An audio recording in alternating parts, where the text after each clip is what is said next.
this time. I guess. No need. Just, took y'all long enough. Keisha! Who is Girl, doing this car all already these? broke. Dead ass. Keisha! Girl just bounced off my hood like a pinball. This car still ain't right. Monique, you just fucked up my car. Whatever, Quandale. Just go get Shanae, bitch. Vitals normal. Found large traces of coke in your system.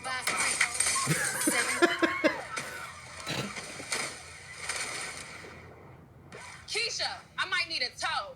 Dead ass. Really, took y'all long enough. Just the dead ass part is like Dead ass. Yeah, that's now the current way of saying really. Is it? I think so. Like dead ass just means like, for sure or for real or doesn't it? It might. Shit, we should get an actual young person in here and ask them. Let's go ask a youth. The youth. Let's go ask an urban. Let's go ask one of those urban people. Let's see what. You mean like young urban professionals? Like yuppies? Oh God. We're not funny this week. I'm sorry. Oh, I'm definitely funny this week. We're warming up. Don't say warm. It's so fucking hot.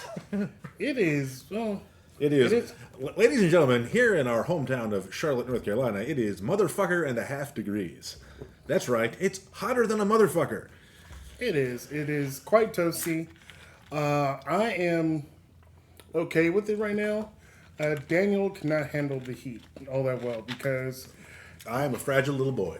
he is a fragile little boy, and any kind of heat, he will start sweating. As I am doing right now. So, further in this podcast, you shall see me glisten, and then eventually drip, and then eventually die. All in this episode. Special episode.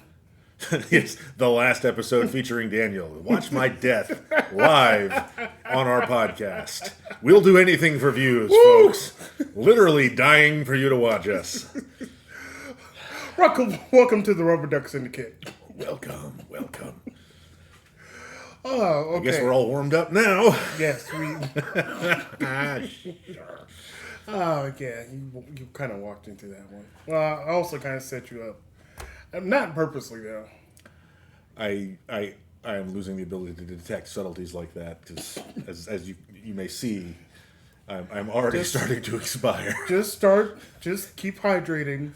Just make sure you got plenty of, seltzer water and. This is going to be a nude podcast, folks. Please no.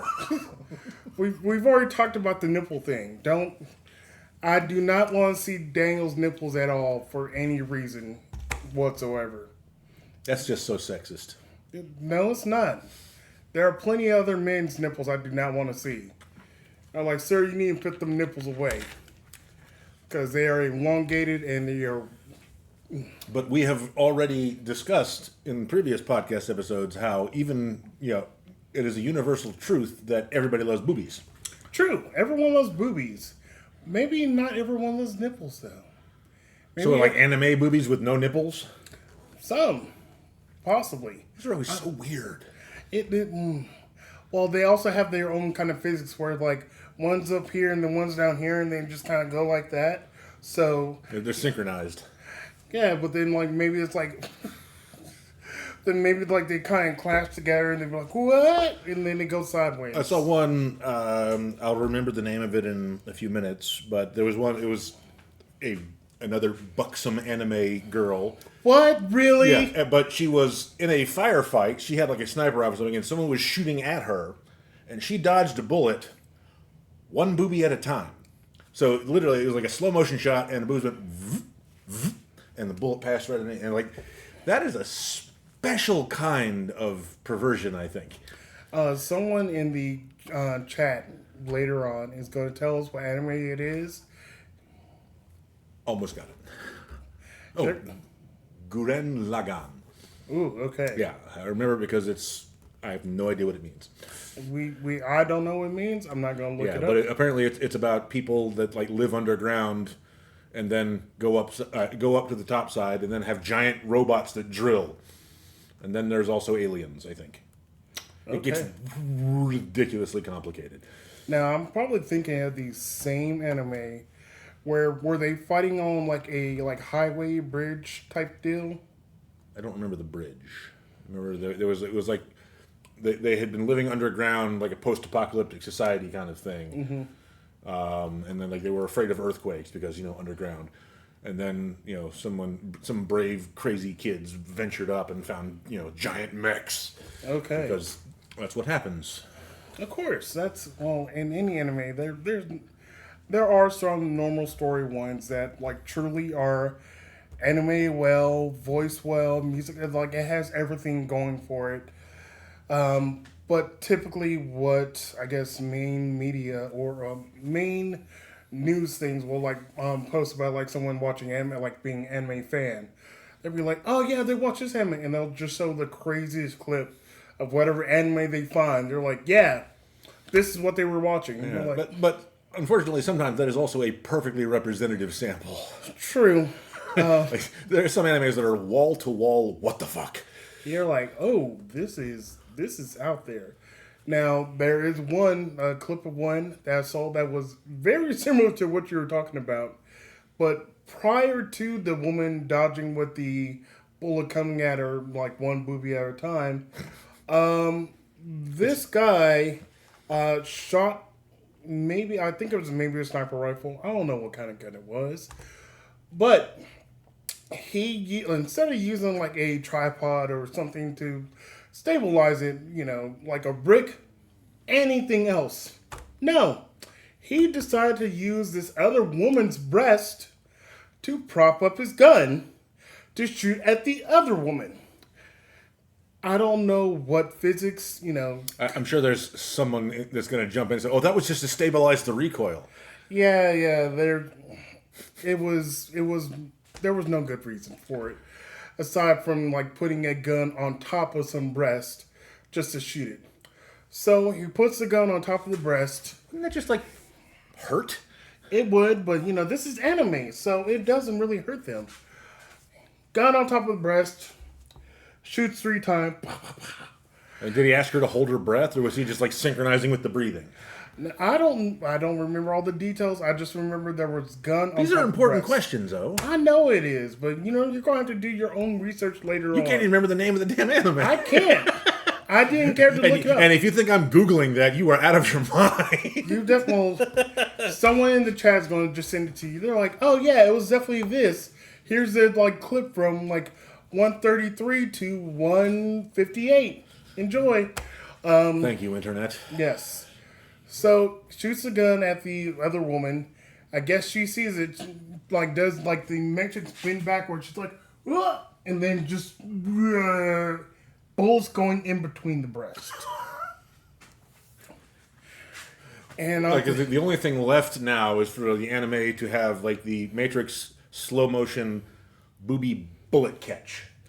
ooh, oh no, make it even more difficult. Catch by the nipples. Now, that would just be too much. What? Everything up until this point has been perfectly reasonable, but that would just be a little bit beyond belief, I think. Yeah, somebody would be like, "Catching a bullet by breast? Yeah, I can see that. Catching by the nipples? No, that'd be way too crazy." And then Well, also, I mean, her boobs would have to be cross-eyed to make that work. there are some cross-eyed titties out there. I'm sure there are. Yeah, because from my understanding, from medical terms, not every woman's breast is perfectly symmetric. Well, in fact, I think most of them are not. I mean, I don't think it's size 25 here and size 2 here, but I do think there's some anatomical variation, just like in everybody.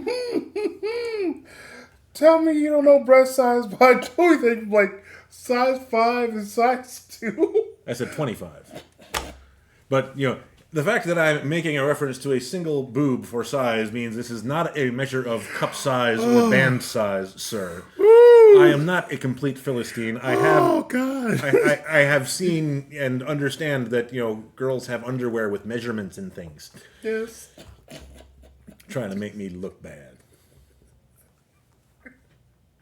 Show Dave your size 25 titty.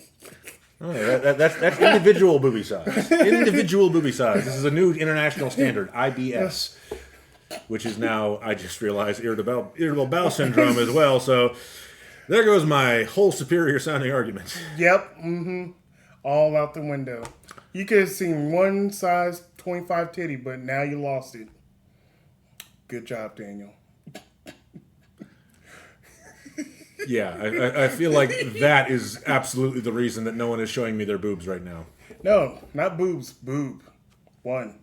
Remember, you say you want to see one size 25 one. But when you've seen one, you haven't seen them all. No, they're No, not. no. It's like, women are not fungible, people. No, they're not. But, yeah, because I guess that, like I said, the medical thing where I know that, breasts are not perfectly even or perfectly symmetrical. Like most people are not perfectly symmetrical on both sides. There's like my left foot is slightly larger than my right foot. It used to be like when I was going through puberty, it was really obvious because I had to get like one shoe just a little bit bigger than the other one.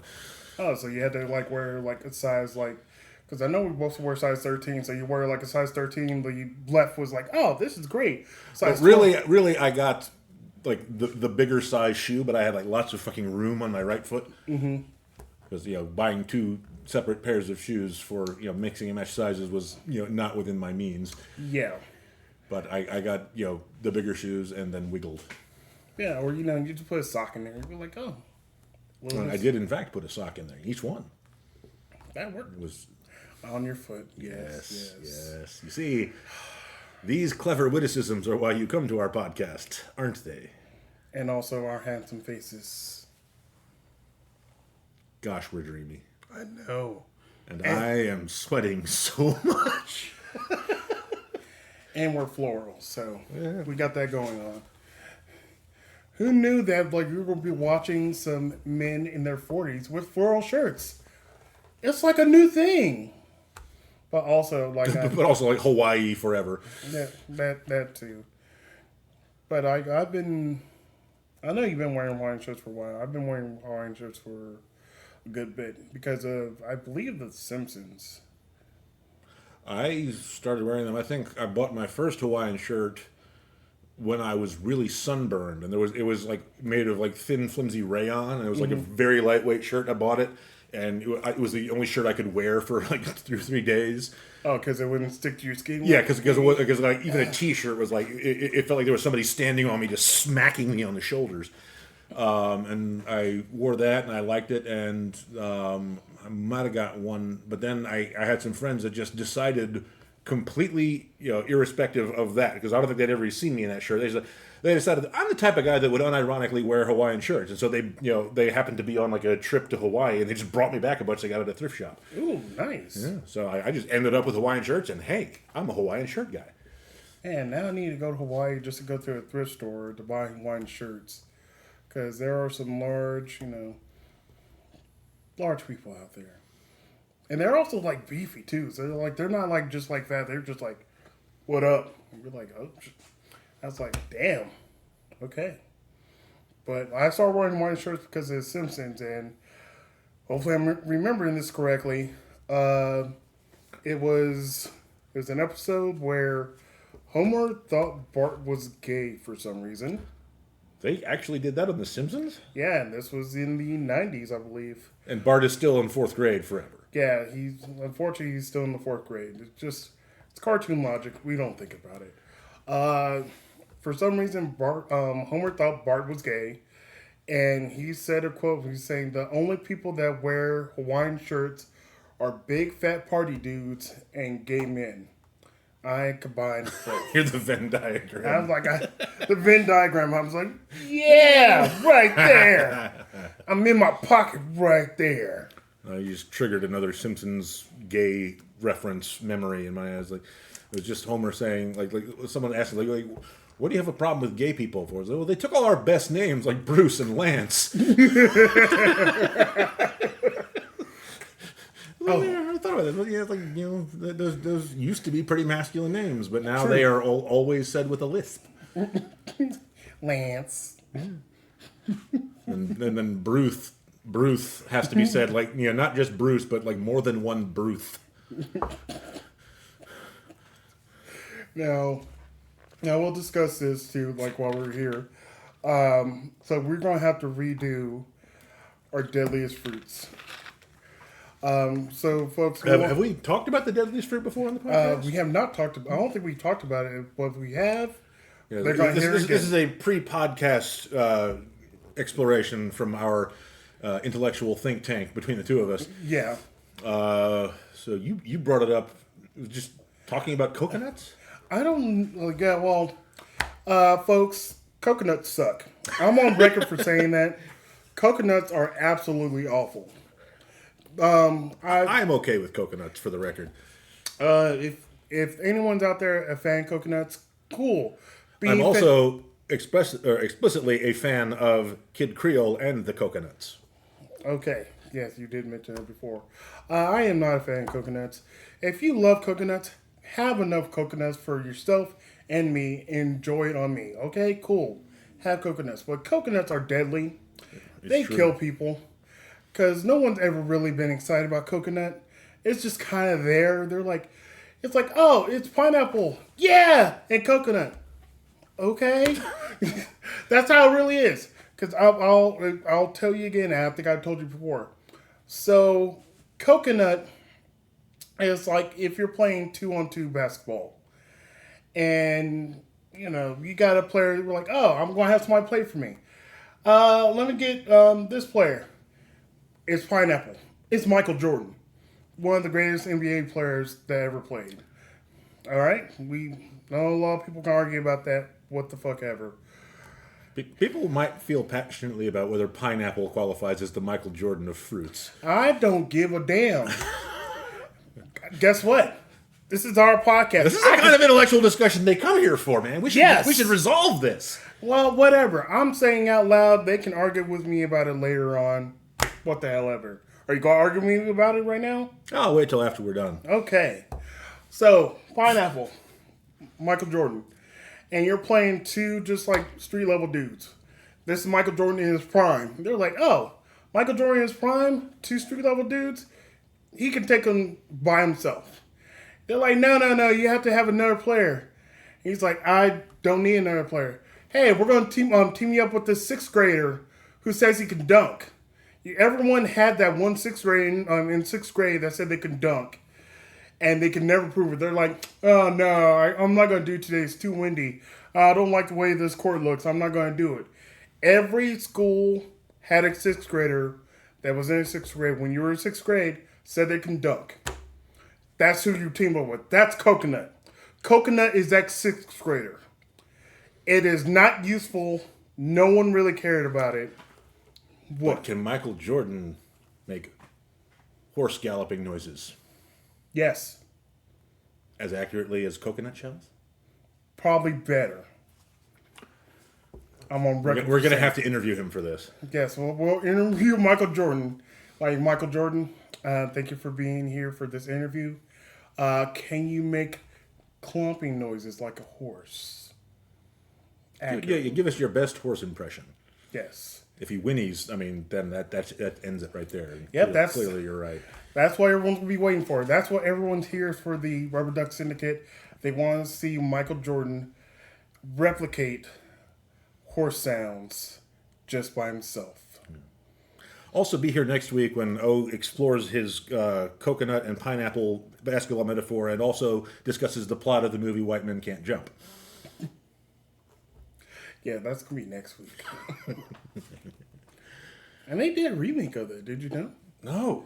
Yeah, they did the remake of it within the last, I believe, 5 years or so. I heard nothing about this. Because nobody watched it. That's why. They didn't have Rosie Perez. Why would you? It might have had Rosie Perez. Oh, that's okay. I feel really bad at that Rosie Perez. No, she just shows up in the back like, hey, y'all. And then they were like, we don't know you. Bye. Because she's always great. Yeah. We're getting off topic. Not to belittle Rosie Perez, but we were talking about the deadliest fruit conversation. Yes. Thank you. All right. So yeah, coconuts are objectively a dangerous fruit because they grow high up on trees, and so they can fall and hit you on the head and kill you. Or if you're Gilligan, make you think you're Russian. True. Kids, if you haven't seen Gilligan's Island, It's a historical drama. it is. It's very historically accurate. Now, getting back to the deadliest fruits. Now, I was talking about the coconuts and them being deadly and being a deadly fruit. And we brainstormed of like, what are some other deadly... I think you asked the question explicitly, what is the deadliest fruit? And I could not stop myself from blurting out Bruce Valanche with a machine gun. And I'm still ashamed and proud of that joke. No, you should not be ashamed of that because it is fucking hilarious. Because you just imagine Bruce Valanche coming to your front door, kicking it in. You're like headband like Rambo. Full M16. Just to have like all the bullets just wrapped around him. And wearing nothing but that. Just nothing. Yeah, that's... Well, no. No, he'd be wearing a pair of shorts. He would be wearing a pair of shorts and a t-shirt that says something clever on it, though. True. He's like, well, it was probably say something like, ask me about my other gun. That's a Bruce Valanche shirt. It's like, ask me about my other gun. That would be a very clever ensemble. It would. So, with that, we also, we laughed hysterically about that for a good few minutes. And then we were also thinking, like, okay, Bruce Valanche with the machine gun. What other celebrities or other gay icons would classify as the deadliest fruit? We also thought about, I believe, who were some of the other ones? Let's see. There was Billy Porter with a flamethrower. Yes. Billy Porter with a flamethrower. We had Elton John. I forgot what he had. I think he had a rocket launcher. Yeah, makes sense. Yeah, Elton John with the rocket launcher. Who had nunchucks? Nunchuck. Was that Leslie Gordon? I don't think we had Leslie Gordon. I thought we did. We actually, well, one of us, it was me, actually went to the trouble of using, I think, Mid-Journey or one of those, image generating AI things, and I used the free version, and I created a bunch of little images of all of these things that we had come up with, and I printed up a sticker book, which should have somewhere, but I believe it. Yeah. I want to say it's in my bedroom somewhere. Yeah, so we could look this up. We might have to bust this out next week. But we did actually commit to these jokes, like physically. There's physical evidence that we made these jokes. And I don't know if that's a good thing or a bad thing. No, it's a great thing. Because not only are we highlighting people of the LGBT community, we're giving them deadly weapons and showing them being badasses. Because I know, Neil Patrick Harris was one of them. I think so. Did we do Jim Parsons? We did Liberace. Liberace. I can't remember what weapon we gave Liberace. I think we gave him a lance. We have Sir Ian McKellen. Yeah. And we had a couple other ones. Yeah, it was a wide and respectable a rainbow of performers. Ha ha ha. But we stopped at a certain number, and then I think we decided to pick this project up again, and so now we must open it up to the rest of the internet, and you, fellow Rubber Duck Syndicateers, what do we call it? What do we call the people that watch our podcast? Ducklings. Ducklings. Yes. Yes, ducklings. You can give us good examples of combinations of a gay celebrity and a deadly weapon. Yeah, I think, did we give RuPaul a rapier? I know RuPaul was in there. I honestly can't. I lose track of the weapons. They're not nearly so memorable as the actors. True. So we'll come up with a new version and have new still some of the celebrities we have from before. Probably the same weapons. I'll find my book, the little sticker book. I think I still have it in my bedroom. And we'll come up with, I say 12 to 14. Depends on how many stickers we want to get made. We'll do 12 to 14. We'll see how much the stickers cost. But when we were doing the original ones, I think we just did people that were like gay and bi men. So we need to look into. Well, and this also sparked the debate, or not debate, but the conversation about the term fruit, while at one point was probably strictly an insulting term. True. It has now been sort of adopted by the gay community. But does it Correct. apply only to gay men, or are there gay women who would be called fruits without being an insult? See, that's what the debate we had was. I was like, huh. I was like, because women typically don't get called fruits at all. They'll get called like a lot of different names that are derogatory, but fruit isn't one of them. So that kind of borders because like they've always been part of the they're the first letter in the LGBTQ. So well, we'll ponder on that. Or we could start a new contest. Who is the fruitiest lesbian? I am so canceled. Oh, by the way, moving back to the original jumping off point for this entire retelling of our deadliest fruit conversation. Yes. We were going to have to expand the definition of this fruit because you had maintained for a long time that the coconut was the only fruit that could kill you. Correct. And we're ruling out obscure allergies here because I'm sure somebody's got something that can kill them for just about anything. But we also realized that the durian is another very heavy, very solid Yes. fruit that grows very high up. Yeah, and the way that they gather them is fucking amazing. Badass. Because we watched a video that I believe you sent me of a woman has a sack, It's just a piece of burlap, really. piece of burlap, standing looking at the person that's, in the tree or wherever it is. And they're like, ready, ready.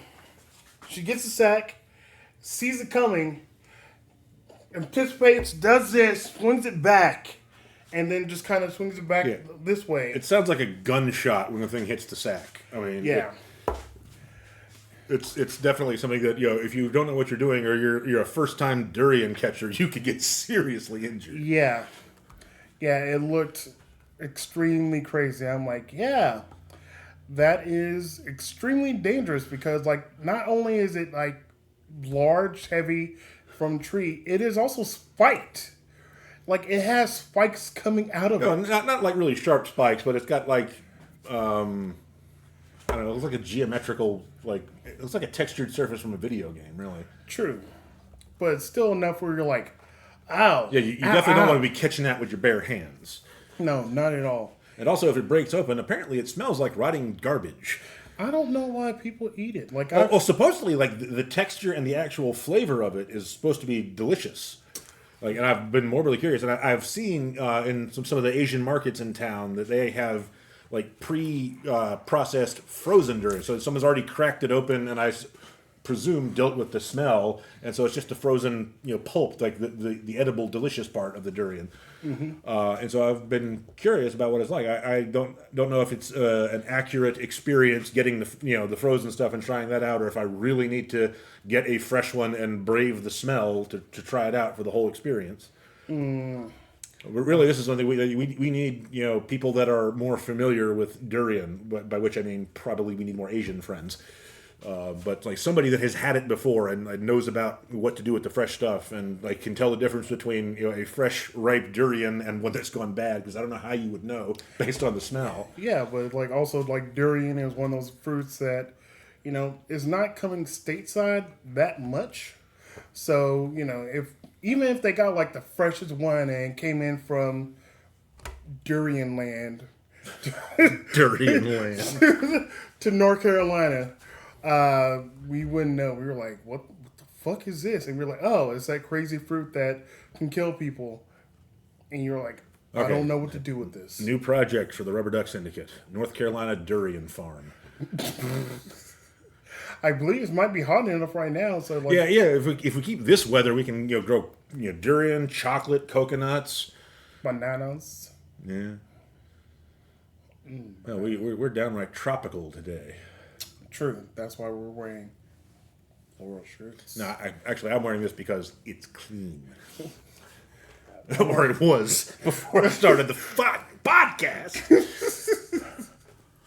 Don't worry, you only got 50 minutes left now. It's okay. Gonna die. You're not. You'll be. No, but I am gonna whine about it. You are. You're gonna whine about it, but it'll be okay. It'll make for good content because people are gonna be like, "That is a white man whining," and they're like, "I never seen that before." They'll be like, we should elect him president. Oh god. Oh darn! Did we just get political? Yeah. I'm sorry, folks. You may not have realized this, but we might be slightly liberal. Yeah. We. Oh god. Just. Nope. I'm not even getting into it. No. You're starting to regret voting for Trump, aren't you? Yeah, I am.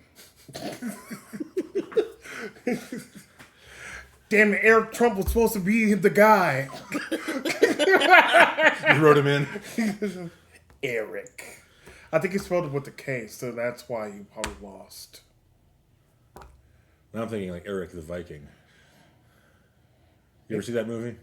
I probably haven't. Yeah, it was a weird movie. It was like one of Tim Robbins' early movies, and I think it might have been. He was the main character, Eric, but he would basically the whole deal was he was a sensitive Viking. And so the Vikings are supposed to be brutal and violent and masculine warriors, and he was just sensitive and didn't fit in.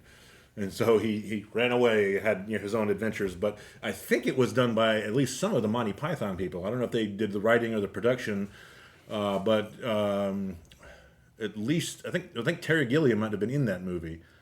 But it is its own special flavor of absurd. Ooh, Yeah. that's ooh. Speaking of absurd, I'm assuming Eric the Viking probably came out in the 80s. I think so. Something else, I believe we may touch upon it last time. Something from the 80s that's going to be coming back recently. Spaceballs 2. Or Oh yes. Finally, Yes. the people have cried out for decades. yeah, they've been crying out for a long time because the original, please, if you haven't watched Spaceballs, go watch it right now. We're going to just tell you to watch a lot of different shit if you haven't watched it. Yeah, we are your pop culture guides Yeah, somewhat. There's for at least the last 30 years. Yeah, we're going to tell you to watch some stuff. We're not going to do extreme deep dives like some people. Those people out there are very dedicated. I give it up for them because they watch pretty much everything that was produced from 70s, 80s, 90s till to thousands. They watched a tremendous amount of shit, and they're going to give you detailed information about it. We're going to try to just give you stuff. You're like, hey, if you're out there in the world, you got time, watch this. We're not going to me may kind of give you every once in a while a obscure movie from the mid 80s to watch that no one's ever heard of. Maybe it's been watched by a couple hundred people. And it's probably been long forgotten until you mention it right now. So take it as you will. But Spaceballs is truly something special.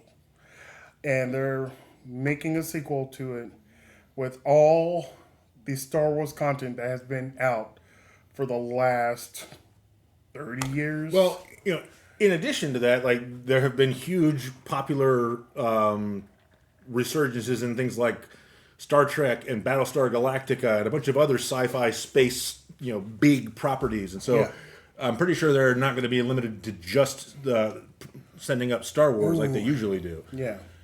But they got so much stuff that could just do with Star Wars. They got so... Well, at some point, Star Wars sort of, it's like making fun of, the slow kid in class. Because, Disney has taken over Star Wars and they've just put so much stuff out that they can't really restrict it to just stuff that's worth watching. True. Yeah, they're scratching an itch that people are like, we need more Star Wars. And they're like, here's more shows. Here's more movies. It's not enough. Everything's terrible. We're like, what can we do to satisfy? So, in fairness to Disney, there is no way, just mathematically, it is impossible to satisfy. I should probably not be drinking seltzer water during our podcast. To satisfy all Star Wars fans, because no matter who you fine. There's going to be somebody that has a problem with something, and there's someone that's going to be absolutely livid with you for making any change or any decision that they did not personally come up with. Yeah. But on the other hand, Disney has put out some pretty low effort writing in the Star Wars universe. I can kind of agree with that, and it kind of sucks to say that, because like there are people that are the writers that have been writing on that for months and months, and Yeah. it didn't flesh out the way that they wanted to, because writers are very creative. We understand that. We're both somewhat writers. You more than me. I can't read. But these writers are like, oh, like this should take place here at this time. They should have this emotion, this emotion. So everything on paper looks fantastic. It looks great, because they're like, yeah, I got all this imagery in my mind for what's going to happen. But going from paper to the screen, It's going through about 50 other people, and then and the producers, the executives, you can see where the executives had input in a lot of movies, especially Disney movies. Yeah. Like, are we going to acknowledge the Han Solo origin story movie? we can. Let's talk about it. Yeah, I mean, it was not in and of itself a terrible movie. Like, it had, it had the elements of, like, at least a decent plot. Yes. And it had, good acting, good actors. Yeah, the casting for Lando with Donald Gloverson. Gloverson? Donald Glover. We should invite Donald Gloverson on our podcast. Yeah, Donald Gloverson, please come to our podcast. He's also Childish he's Gambino? He's childlike Gambino. Childish Gambinoson. No, he's childlike Gambino. Donald Glover. That would be Bambino, which is Italian for baby, because I'm, worldly and stuff. Yes. But him as Lando Calrissian was fantastic. Yeah. Although the possibly being in love with a droid was... that was a choice. That was a choice, but also the fact that I believe I want to say admitted on camera, or like admitted in the film, that he's been sticking his wang in all kinds of things. So like humans, Which, in the Star Wars universe, ain't that weird. true, but like it's also like I can't say that's weird, because humans have stuck their things or put their lady bits on It weird is stuff. a completely underrepresented part. Like, that within the Star Wars universe, there have to be sex droids. Definitely. But, they were never shown in the originals, and Disney will almost certainly not show sex droids. No, they're not. But they may show them, but they won't call them sex droids. They're like, We draw the line at putting Carrie Fisher in a metal bikini, but no, sex droids, that's just too much. this droid for pleasure? Hell no. But yeah, anyway, back to the solo movies. We're Yes. trying not to get too far off track, because if we get further off track, I'm going to die before we finish this episode. Yes. Literally die, people. So many ratings. So many views. What Next we do one. for art. The next one will be Daniel's obituary. It's just going to be like a series of insults aimed at you. I'll get the usual crew and like get everyone out. So, quick, we have to finish talking about the solo movie. Otherwise, we've lost everything. Please do. Go for it. We were talking about how it, in and of itself, is not necessarily a bad movie. Like, if it weren't based on characters that everyone already knew, you could have made probably a fairly entertaining movie out of that. But because you were building it on the rich background of Star Wars, which the whole world knows, it read as kind of anemic. And also the thing, like, it was like, at some point, there's that one scene that we all know where, somebody, by which I mean nobody in the world ever, was demanding to know, how did Han Solo get his last name? Yeah, that was a scene that, somebody put in, and it wasn't a writer that did that. No, because it was very force fed. It was very like here, like Hans, like your name is Han. You need a last name. You're traveling by yourself. You're solo, aren't you? You're solo, aren't you? You solo. But just within the universe of Star Wars, like if that were a thing that people did, like okay, if you have to have a last name for the ticket, okay, we'll give you Solo. That's a thing. It'd be like Ellis Island. There's conventions for people that need certain parts of their name. Mm-hmm. So there would be a whole bunch of other people in the Star Wars universe named Solo. They would have reunions and stuff. True. Yeah, that was a weird thing to like have them do. It was like, so he's like, oh, you're flying, like you're going solo, or his name could have been Han Single, or Han, by yourself, Or Han one ticket. or Han One. Yeah. You're like, oh, you're just one Han One. Although completely unrelated tangent, a friend of mine, I will not say her name for privacy reasons, but her email address was her last name and her first initial, which was Hanson E. So she was Hans One at her domain. So, yes, every time I emailed her, I thought of Star Wars because I'm a nerd. Oh, it was just there, so it was Yeah. it's pretty obvious. So you can't really escape that. So you kind of look at it, you're like, Hans One. There you go. Yeah, but getting back to our other point, Spaceballs. Did you hear about the fact that our boy, our god, Rick Moranis, is going to be coming back to it? Rick Moranis has not been in anything for like 20 years. He basically plus years. retired and spent time with his family, didn't he? Yes. So, what ended up happening in the story that I ended up reading, I believe, was his wife, whatever amount of years, was, I believe, dying of cancer or dying of some kind of disease. Very sad. So he wanted to make sure he was there for his children growing up. So he's like, hey, I'm good. I'm going to step out. I got money. I'm going to raise my kids to make sure that, I watch them grow up. Now they're all grown. They all have their own families. They're all like within their probably like 30s and 40s. But I guess, Mel Brooks reached out and was like, hey, got some time? He's like, sure, why not? Let's do it. So I'm very excited about the fact that he will be back in movies. Well, in a movie. Not sure about movies, but he'll be back in this one. So I'm glad about that. It'll be good to see him. True. Because also, I believe Bill Pullman's going to be back. His son, I forget what his son's name is. He's been in 2 recent movies, like I believe in Top Gun and also Thunderbolts. I've not seen the Thunderbolts movie yet. It's not Bill Pullman, but I forget his son has the last name Pullman. Has no lips. Like how mine kind of like portrayal looking. That's Some what people he just, has. that's the way their face rests. True. I was like, oh, like you have no lips, man. But also You want him to get fillers? he could, but it's just also weird. I was like where? How do you like kiss anybody? Like you're just like teeth. It's all teeth. Yeah, it's just like. But also, Mel Brooks is going to be coming back as yogurt. So that's As long as they don't try and do something like really, grievous, like, a CGI John Candy.